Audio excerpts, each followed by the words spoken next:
నమశివాయ నమశివాయ నమశివాయ. రాత్రి పడుకున్నా సరే నిద్ర పట్టకపోతే నమశివాయ. లేచి మొహం కడుక్కుంటూ ఉంటే నమశివాయ. అన్నం తింటుంటే నమశివాయ. ఎవరన్నా కనపడితే పలకరింపు కూడా నమశివాయ. మీరు ఫోన్ ఎత్తి మాట్లాడవలసి వస్తే నమశివాయ.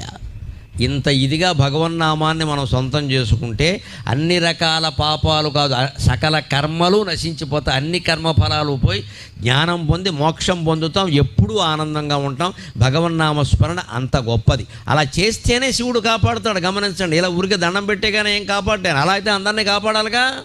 మనం చెయ్యాలి, ప్రార్థన చేయాలి ఖచ్చితంగా. అది ఆర్తితో జరగాలి, కన్నీళ్లు రావాలి ఖచ్చితంగా. ఆ కన్నీళ్లతోనే భగవంతుడి పాదాలు గడగాలి. అందుకే రోజు ఇళ్లల్లో కూడా కులభేదం లేకుండా, స్త్రీ పురుష భేదం లేకుండా అందరూ దేవతార్చన చెయ్యండి.